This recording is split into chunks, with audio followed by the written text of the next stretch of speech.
Hello everyone, আসসালামু আলাইকুম। Welcome back to my channel cook with Arpa. আজকে আমি আপনাদেরকে খুবই মজার এবং সহজ একটি রেসিপি তৈরি করে দেখাবো। আমার আজকের রেসিপি হচ্ছে বসনিয়ান পরোটা। চিকেন, কাবাব বা যে কোনো ধরনের মাংসের তরকারি, তন্দুরি যে কোনো খাবারের সাথে এই বসনিয়ান পরোটাটা কিন্তু একেবারে পারফেক্ট একটা খাবার। আর এই পরোটাটার বিশেষত্ব হচ্ছে এই পরোটাটা ভাজা হয় ডুবো তেলে, কিন্তু ভেতরে একদমই কোনো তেল তেলে ভাব থাকবে না, কারণ এই পরোটাটা ভাজা হয় একদম হাই হিটে, তাই ভেতরে তেল যাওয়ার কোনো সুযোগই থাকে না। আর দেখতেই পাচ্ছেন পরোটাটার ভেতরটা একেবারেই নরম তুলতুলে। আর এই পরোটাটা খাওয়ার যদি 3 থেকে 4 ঘন্টা আগেও বানিয়ে রাখেন, তারপরও এই পরোটাটা একদমই ড্রাই হবে না। খাওয়ার আগ মুহূর্ত পর্যন্ত এটা একেবারেই নরম সফট থাকবে। এই পরোটাটা তৈরি করার জন্য প্রথমে একটা বোলের মধ্যে নিয়ে নিচ্ছি 1 টেবিল চামচ পরিমাণ চিনি এবং নিয়ে নিচ্ছি 1 টেবিল চামচ পরিমাণ ইস্ট। আমি এখানে ড্রাই ইস্টটা নিয়েছি। এখন এই ইস্টটাকে অ্যাক্টিভ করতে হবে, তার জন্য দিয়ে দিলাম হাফ কাপ পরিমাণ কুসুম গরম পানি। এখন সব কিছু একসাথে ভালোভাবে মিশিয়ে এটাকে ঢাকা দিয়ে একটা সাইডে রেখে দেব 10 মিনিটের জন্য। 10 মিনিটের মধ্যে আমাদের ইস্টটা অ্যাক্টিভ হয়ে যাবে। তবে আপনার ইস্টটা যদি অলরেডি অ্যাক্টিভ থাকে তাহলে এটাকে আলাদাভাবে অ্যাক্টিভ করার প্রয়োজন নেই, আপনারা সরাসরি ময়দার সাথেই ইস্টটাকে মাখিয়ে নিতে পারবেন। 10 মিনিট পরে এখানে লক্ষ্য করুন আমাদের ইস্টটা কিন্তু অনেকটা ফুলে উঠেছে, তার মানে এটা অ্যাক্টিভ হয়ে গিয়েছে। এখন আমি এখানে দিয়ে দিচ্ছি 2 কাপ পরিমাণ ময়দা।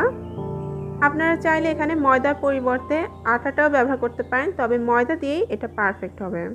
এখন আমি এখানে দিয়ে দিলাম 1 টেবিল চামচ পরিমাণ চিনি।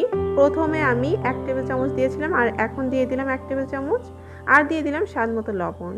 এখন আমি এখানে রুম টেম্পারেচারে থাকা একটা ডিমের সাদা অংশ ভেঙে দিয়ে দিচ্ছি। কুসুমটা আমি দিচ্ছি না, এটা আমার অন্য কাজে লাগবে, তবে আপনারা চাইলে পুরো ডিমটাই দিয়ে দিতে পারেন। এখন এই সমস্ত উপকরণগুলো আমি খুব ভালোভাবে মিশিয়ে নিচ্ছি, আর এটাকে একটা সফট ডো তৈরি করে নিতে হবে। মেশাতে মেশাতে যদি আপনাদের কাছে কিছুটা ড্রাই মনে হয় তাহলে আপনারা কুসুম গরম পানি অল্প অল্প করে অ্যাড করে নিতে পারেন।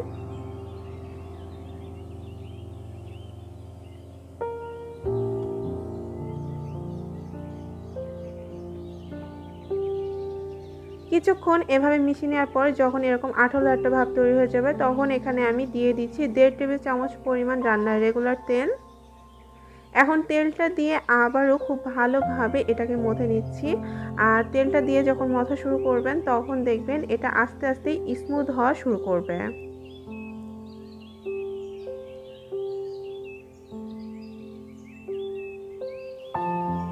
আমি খুব ভালোভাবে এটাকে মাখিয়ে নিয়েছি আর স্মুথ একটা ডো তৈরি হয়ে গিয়েছে, আর খুবই সফট একটা ডো তৈরি করে নিতে হবে। আপনারা আশা করছি দেখেই বুঝতে পারছেন। এখন আমি এটাকে একটা গোল শেপ দিয়ে রেখে দেব রেস্টে। উপর দিয়ে আমি কিছুটা তেল ব্রাশ করে দিচ্ছি, যাতে করে আমরা যখন রেস্টে এটাকে রেখে দেব তখন উপর থেকে যেন ড্রাই না হয়ে যায়।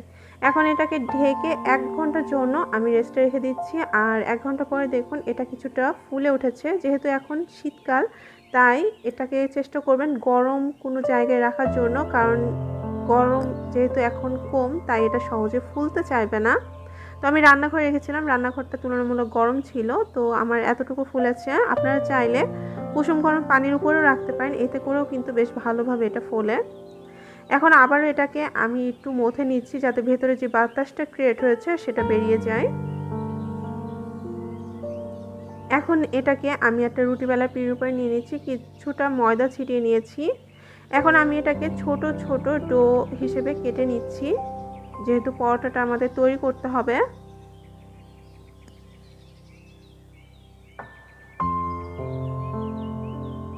এখন আমি এখান থেকে ছোট একটা ডো নিয়ে নিয়েছি আর এটাকে একটু গোল শেপ দিয়ে নিচ্ছি, আর তারপর এটাকে কিছুটা ময়দা ছিটিয়ে বেলে নিচ্ছি।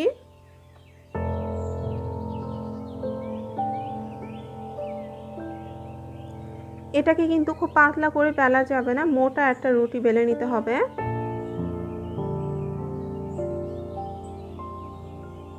এই যে দেখুন এটার পুরোটা কিন্তু অনেকটা এরকম হবে, খুব বেশি পাতলা করা যাবে না।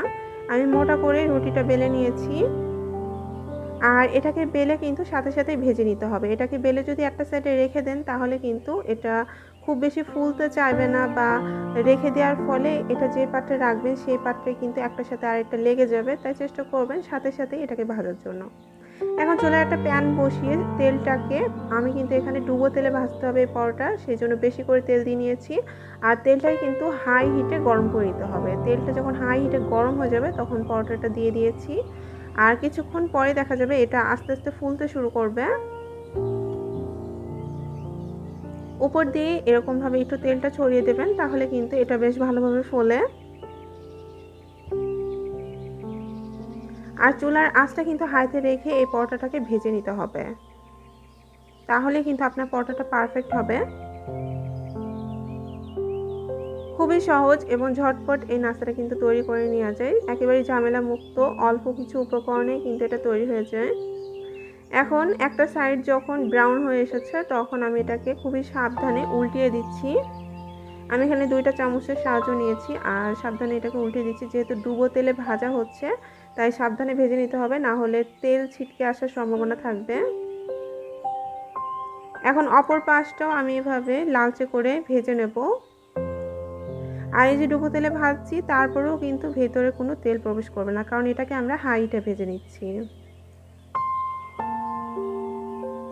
আমাদের পরোটাটা রেডি হয়ে গিয়েছে, 2 পাশ বেশ ব্রাউন করে কালার আসছে।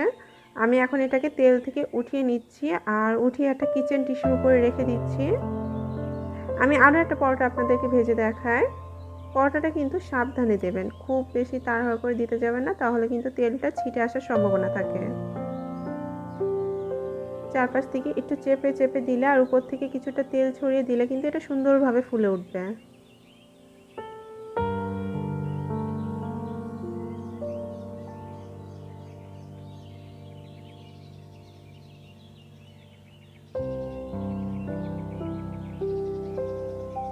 একটা সাইডে যখন কালার চলে এসেছে তখন আমি এটাকে সাবধানে উল্টিয়ে দিচ্ছি।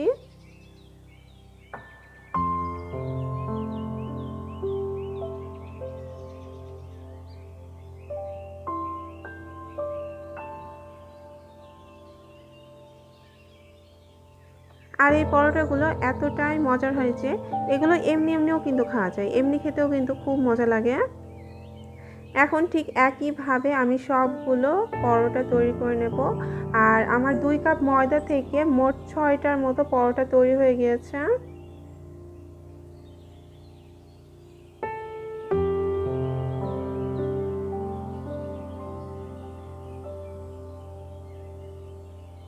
পরোটাগুলো ভেজে নেওয়ার পরে আমি গরম গরম তুলে নিয়েছি আপনাদেরকে দেখানোর জন্য। এই যে দেখুন এগুলো কতটা সফট হয়েছে, আমি আপনাদেরকে ভেতরটা দেখাই যে কেমন নরম হয়েছে। পরোটাগুলো কিন্তু এখনো বেশ গরম রয়েছে, তবে এগুলো সকালে ভেজে রাখলে সারা দিন পর্যন্ত ঠিক এরকমই নরম থাকবে, একদমই ড্রাই হবে না। আশা করছি আমার আজকের রেসিপি আপনাদের ভালো লেগেছে। চেষ্টা করেছি খুব সহজভাবে এবং সুন্দরভাবে বুঝিয়ে দিতে। আশা করছি আপনারা বাসায় অবশ্যই ট্রাই করবেন, আর ট্রাই করলে আমাকে কমেন্টে জানাতে ভুলবেন না। আজ তাহলে এখানেই বিদায় নিচ্ছি, আগামীকাল আবারও হাজির হব নতুন কোনো রেসিপি নিয়ে। সে পর্যন্ত সুস্থ থাকুন, ভালো থাকুন, কুক উইথ অর্পার সাথেই থাকুন। আর হ্যাঁ, যাওয়ার আগে কিন্তু ভিডিওটিতে লাইক এবং চ্যানেলটি সাবস্ক্রাইব করতে ভুলবেন না। আল্লাহ হাফেজ।